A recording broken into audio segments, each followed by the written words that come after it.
서가 명가. 근데 그게 왜 정당화될까요? 역사적으로는 쭉 얘기하는 게 다수가 더 힘이 있기 때문이다. 그래서 현실을 보는 거죠. 다수가 힘이 있기 때문에 정치 현실에서는 힘 있는 게 권력이고, 그렇기 때문에 다수결이 통용된다라는 설도 있고, 또 하나는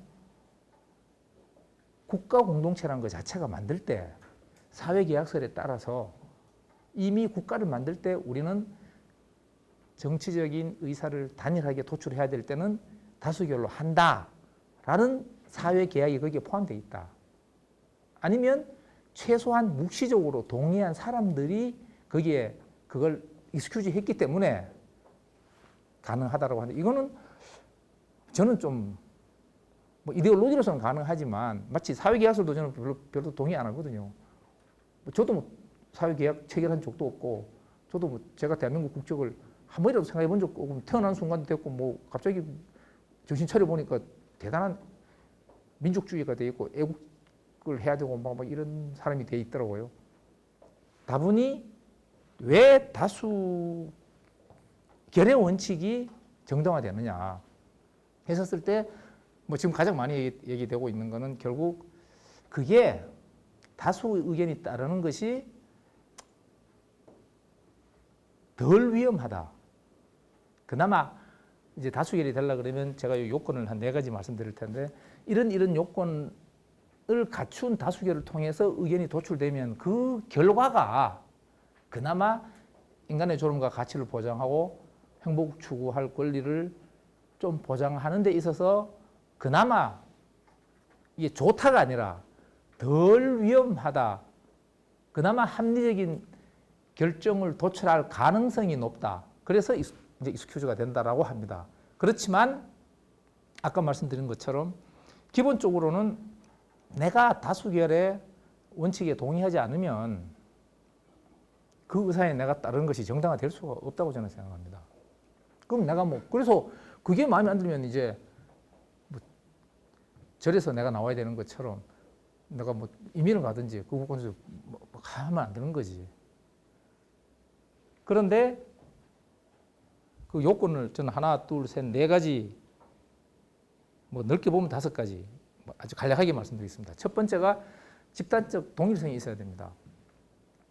완전히 이질적인 단체에서 다수결을 한다는 것은, 다수결이 되기 위해서는 야, 우리끼리 최소한 여기서 우리끼리 최소한의 사회적 컨센서스를 통해 가지고 하나의 단일한 의사를 어떻게 할래라고 얘기할 만한, 기초가 될 만한, 공유할 수 있는 동일성이 있어야 다수결로 할 수 있지. 완전히 이질적인 집단, 뭐 정말 노골적으로 하면 뭐 일본하고 뭐 우리하고 뭘 하면서 뭐 국가 간의 조약을 체결하는 건 몰라도 이걸 민주주의 원칙에 따라서 하자면 일본이 처한 상황하고 국민하고 우리 국민하고는 이건 이질적인 집단이란 말이에요.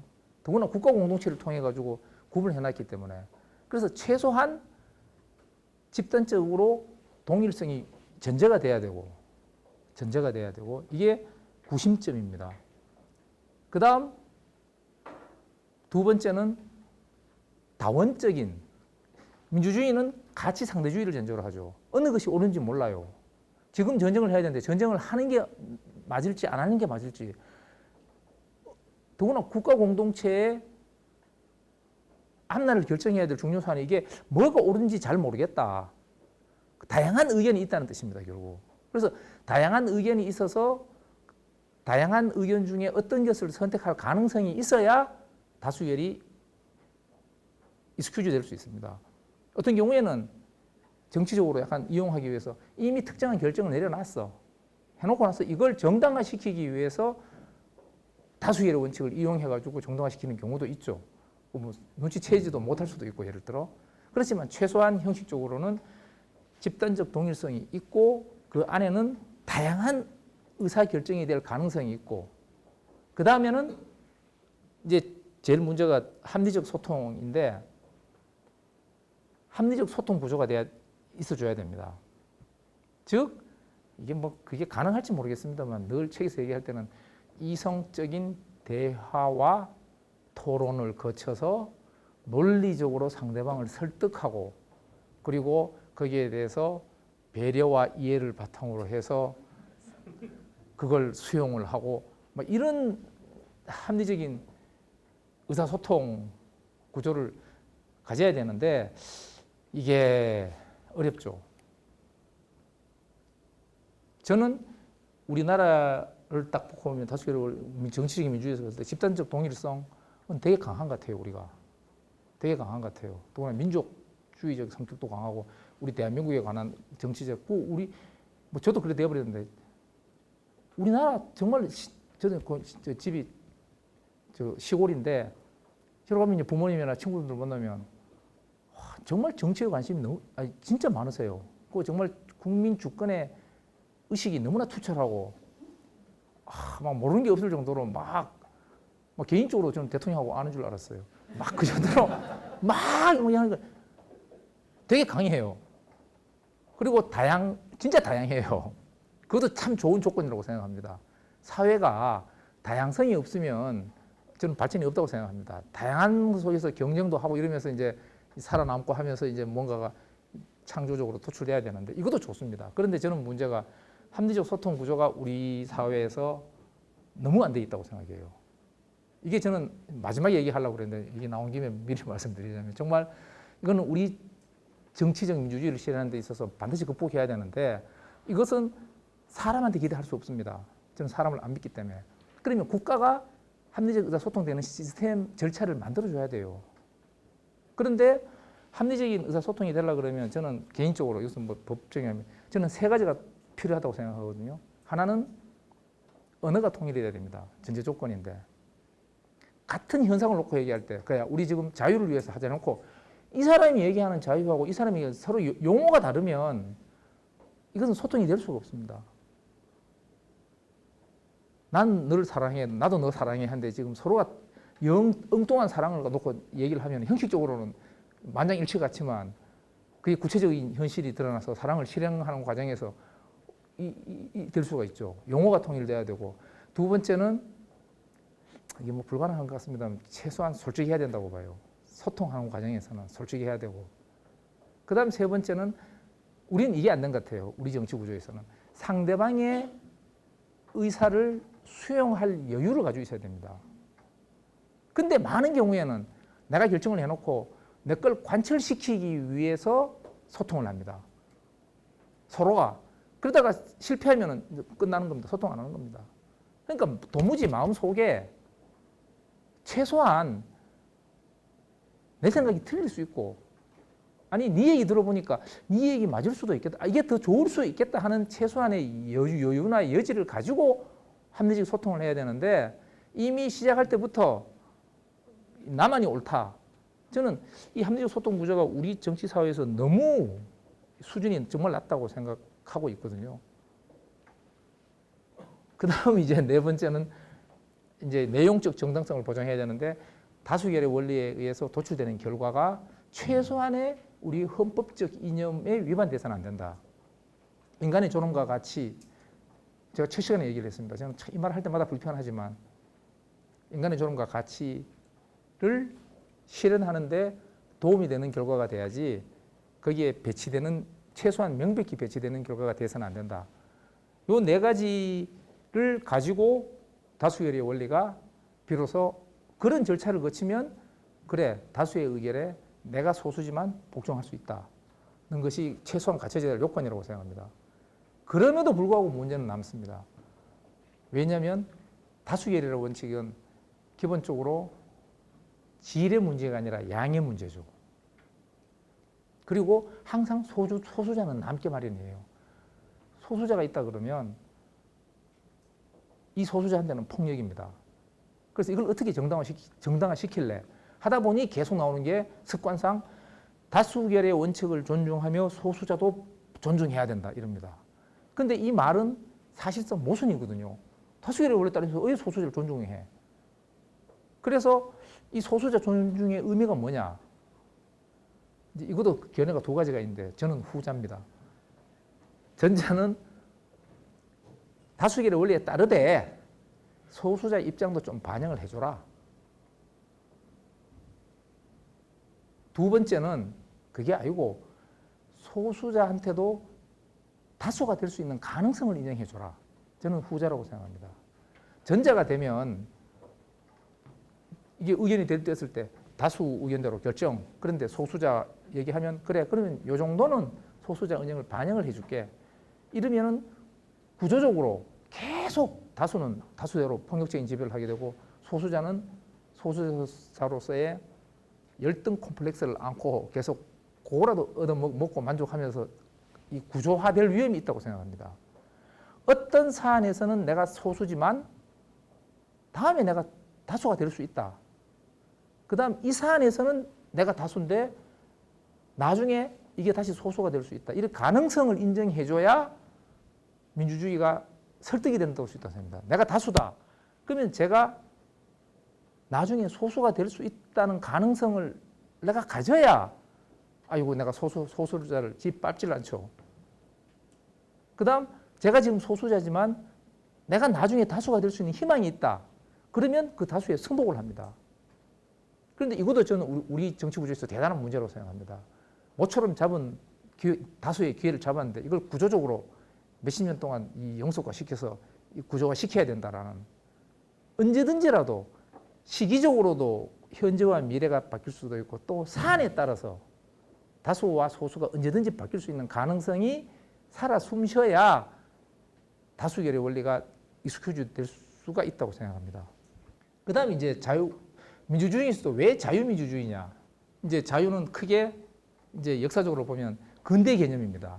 종교 개혁을 통해서 인간의 자유가 처음 나오죠. 그 전까지는 하나님이잖아, 오로지. 그러다가 종교 개혁을 통해서 인간의 그러니까 이게 정치 시민혁명을 통해서 근대에서 인간의 자유가 지금 현대 국가의 가장 사상적인 기초가 된 거죠.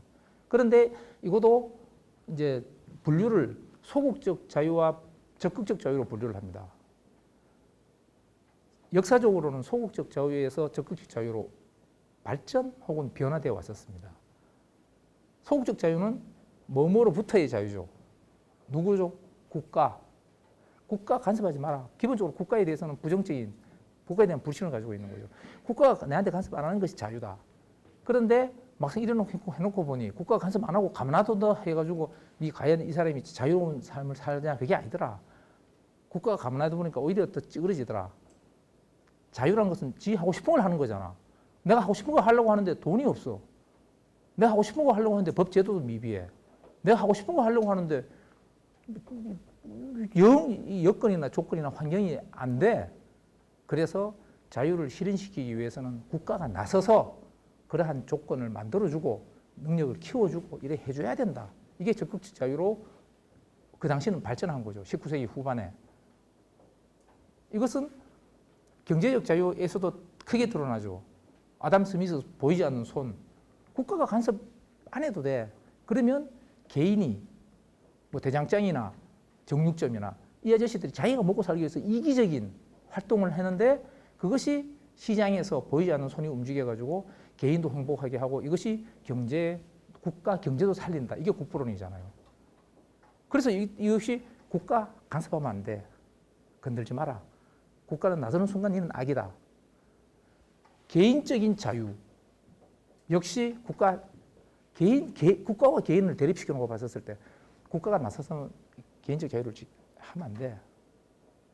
그런데 자본주의 발전과 시장의 실패를 경험하면서 개인의 사적 영역의 자율만 맡겨놓고 보니 공동체가 붕괴되어 버리겠더라.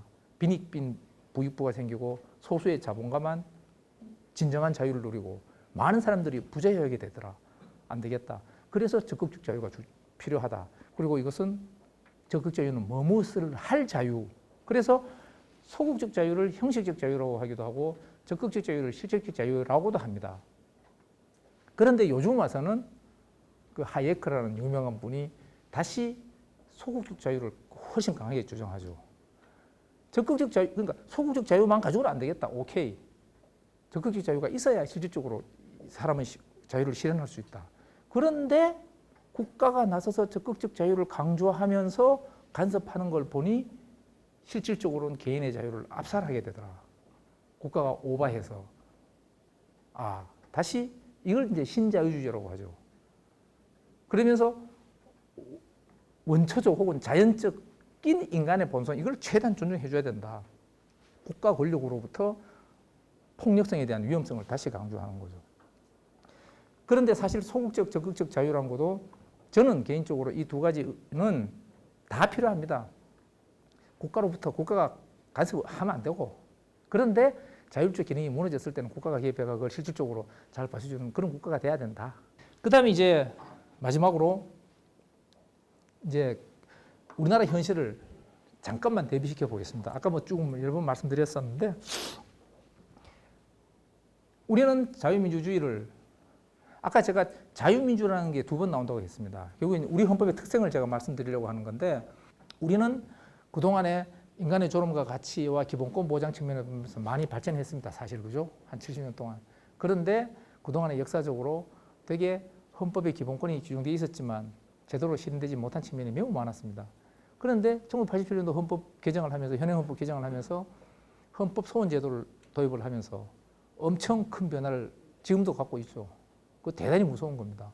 아마 헌법재판소를 만들 당시에 대법원이나 헌법재판, 그때는 뭐 헌법재판소는 없었으니까 그 관계자들이나 이런 분들도 이렇게 헌법재판 제도가 이렇게 될 줄은 몰랐을 겁니다. 아마 탄핵까지 하고 정당 해산까지 하고, 그 과정에서 헌법 소원은 국민이 직접 기본권을 침해했다고 해서 헌법재판소에 소원을 청구할 수 있는 겁니다. 이게 법률상 권리하고 헌법상 기본권하고 가장 큰 차이고 실익입니다. 법률상 권리를 침해당했다고 해서 헌법소원 못합니다. 일반적인 법원에 가서 소송을 해야죠. 그런데 헌법에 있는 기본권을 침해당했다고 하면 헌법재판소에 할 수 있기 때문입니다. 관할에 큰 차이가 있기 때문에. 그런데 이제 뭐 지금은 많이 좋아지고 있는데 아직까지는 갈 길이 멀죠. 그 다음에 정치적 민주주의는 아까 말씀드린 것처럼 집단적 동일성도 강하고 다양성도 있고 뭐 여러 가지로 참 그 정치적 분야에서 민주주의가 실현될 조건은 저는 충분하다고 생각하는데, 그럼에도 불구하고 여전히 합리적 의사소통의 구조가 저는 대단히 부족하다고 생각하고, 아직까지 좀 그래요. 이게 뭐 소위 말해서 진보와 보수의 대립이나 이런 것들이 사회적 다양성에서 국가가 발전하는 원동력으로 활용이 돼야 되는데 너무 소모적인 논쟁이 되고 국가가 퇴행하게 되지 않을까 하는 사실 우려가 계속 조금씩 남아 있습니다. 저는. 그리고 경제 질서 역시 아까 말씀드린 것처럼 도대체 국가의 기능과 역할이 어디까지 가야 될 것이냐, 경제 질서에 있어서. 똑같은 현상을 놓고 어떤 책에서는 지금 너무 국가가 개입을 안 하고 맡겨두고 있어가지고 나라가 이 모양이 됐다라고 주장하는 사람도 있고, 똑같이 아니다. 지금 국가가 너무 오버해가지고 경제 질서를 이렇게 망치고 있는 거다. 모르겠어요, 그건. 항상 사안에 따라서 달라질 것 같아요. 그런데 결국 자유민주주의가 안정적인 궤도로 돌아가기 위해서는 구심력과 원심력이 비슷한 힘을 가지고 있어야 된다고 봐요. 구심력의 역할을 하는 것이 저는 공적 영역에서 민주주의가 강화돼야 된다는 겁니다. 공적 영역은 우리 다 같이 관여된 겁니다. 그래서 단일한 의사가 도출돼야 되고, 이럴 때는 민주주의가 훨씬 강화돼야 됩니다. 그래서 최소한 우리라는 것을 통해 가지고 국가 공동체가 결집될 수 있는 사회적인 통합의 구심점이 저는 필요하다고 봅니다. 한편으로 이 구심력만 있어서 되는 게 아니라 원심력이 없으면 전체주의가 되죠. 그 속에서 개인의 자유가 말살이 됩니다. 그래서 개인의 다양한 의사와 이해관계나 생활 방식이 다양하게 펼쳐질 수 있도록 다양성을 존중함으로써 이게 원심력으로 작용해서 다양한 형태로 뛰쳐나가려고 하고, 한편으로서는 최소한 사회적인 통합의 요소를 잡고, 이 두 가지가 같이 균형을 이루면서 점점 그 폭이 넓혀져 가야 그게 저는 건강한 자유민주주의를 실현하는 길이라고 보고 있습니다. 그런데 공적 영역에서의 민주주의를 강화하기 위해서는 아까 말씀드린 합리적 소통 구조가 근본적으로 개혁돼야 되는데, 이거는 제도의 문제만은 아니라고 생각합니다. 국민의 의식에 관한 문제이기도 하고 여러 가지가 결부된 건데, 그렇더라도 저는 첫 단추는 제도의 문제라고 생각합니다. 제도에 그렇게 될 수 있도록 제도적인 틀을 만들어줘야 된다고 생각하고, 그 다음 또 하나는 다수의 폭력이 구조화되는 문제. 이제 소수를 씨를 말리려고 하고, 구조적으로 이게 이념의 문제나 이데올로기 문제까지 확산돼 가지고 다수가 소수를 폭력적으로 지배하는 상황. 또 경우에 따라서는 분명히 소수야. 근데 목소리가 커. 하다 보니 이게 다수로 인식이 돼 가지고 그 정치적 의사결정에 반영이 돼 버리는, 즉 국민 전체의 의사가 왜곡되는 현상. 이게 저는 정치적인 민주주의에 있어서 민주주의가 더 강화돼야 되는데 앞으로 고쳐야 될 거라고 생각합니다. 다만 이 과정에서 제가 현실적인 실천 윤리라고 적은 부분들에서, 이건 저 개인적인 생각인데요. 뭐 제 살아가는 방식하고도 비슷한데 자유민주주의 너무 어렵습니다. 이게 이 길이 자유민주주의라고 주장하는 사람들 너무 많고 훌륭한 사람들 너무 많아. 근데 뭐가 자유민주주의? 난 잘 모르겠어요. 한마디로 말씀드리면 추상적인 선을 추구하기보다가 구체적인 악을 제거하는 것이 저는 살아가는 방식이 맞다고 생각해요. 민주주의가 뭐냐, 자유주의 뭐냐, 이거 되게 추상적이에요. 최추상적이에요. 그거보다가 지금 우리 현실에서 드러나고 있는 반민주적인 거, 반자유적인 거, 이걸 하나둘씩 고쳐나감으로써 하다 보면 어느덧 자유민주주의가 많이 실천될 거라고 저는 생각해요. 추상적인 선은 잘 안 보여요. 또 잘 몰라. 판단하기도 어렵고. 그런데 악은 구체적으로 드러나기 쉽습니다. 좀 더, 최소한 우리가 이래서는 안 돼. 이건 잘못된 거야. 해서 뭔가 좋은 걸 만들려고 하지 말고 현실에서 나타나는 나쁜 걸 하나둘씩 고쳐나가는 게 저는 더 필요하다고 생각합니다. 서가 명가